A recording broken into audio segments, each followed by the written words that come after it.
Okay, now I think we're ready to pack the kimchi into the Planetary Design makes these air vac containers. They make them for coffee or other things to keep dry and keep fresh. But it seems to be a really good medium to help ferment this kimchi. So I have a little bleeder valve on the top of this that you can maybe see. I don't know, maybe the light shows it. There we go, maybe. There's a little valve in the middle, and it's backed out that way. When it's over, there's no movement, there's no hole anymore. This allows the gas to escape. It's produced during fermentation. So, we're going to dig in again and see how our kimchi looks. Oh yeah, we're getting soupy looking. Super soupy kimchi is what we want. Super soupy kimchi. Has plenty of liquid. You want the juice over all of it when you pack. You want to make sure you have juice all the way. That's why I reserve in the process of soaking. There's some seawater, salt water with the wakame, sea vegetable, flavored in there along with the napkin. So I save some back just in case I need to add some towards the end, because you always want to make sure your level of liquid is correct. Here's a trusty little tool to just gently press everything, get all the air out. You want it as free of air chambers as possible. Of course, that allows the liquid, which is where our little friendly, our friends who actually do all the work. I just kind of provide the medium for the work to happen, or fermentation. And as you can see, I just grabbed a pair of tongs and am grabbing in situ,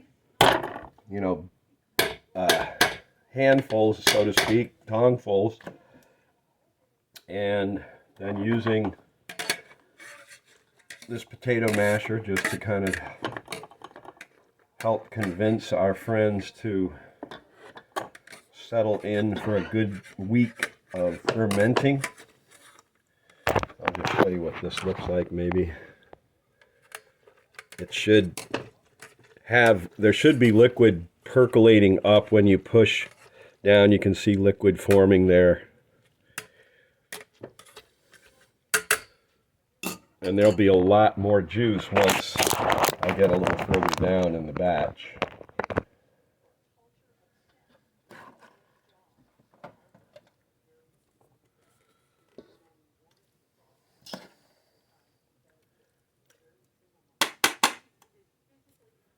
I may end up using 2 containers today. I had a really full container last week, and it was a little too full, but it worked fine. It was just a little harder to manage, so I kind of like to make it easy on myself. Another layer in place, and you can hear how the kimchi sounds. It's gushing a little bit as you push down. Should sound spongy, like you hear liquid moving. Okay, there's liquid coming up through, and as I said, there will be a lot more. There's a lot down in the bowl, as you can see here. Plenty of good, wholesome juice. I drink the juice. It's very, very refreshing. I think it's one of the most amazing flavors that nature can produce. The flavor of this kimchi, along with the sea vegetable, the wakame. It's an Atlantic wakame that I use, provided by our friends at Ironbound Island, Wild Atlantic Wakame Seaweed. So I use this Alaria esculenta. Alaria esculenta. And it's almost gone, so I have to get some more, but it comes dried.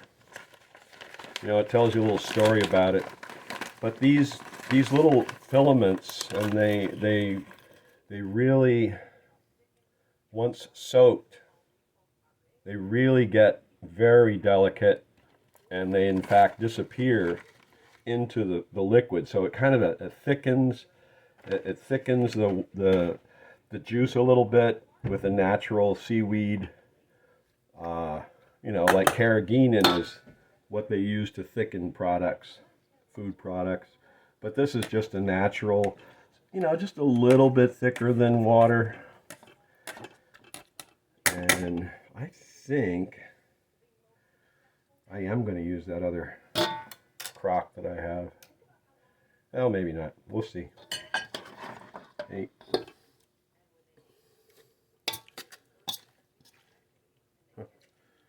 Maybe. Yeah. Okay, so then you can just see the juice. Okay, that's going to be one, and this will be one smaller batch. So now, this is how it should look, with plenty of juice bubbling, and that's you know, ready to pack. When I say pack, I just mean putting the lid on and letting it go off to soak. You want to make sure there aren't any feelers going up the sides of the container, because you want to keep everything together, and too much juice will exit onto the roof of this cap. I feel that any liquid that comes through is okay to chuck, and everything that's left is wonderful. So that's how you pack kimchi.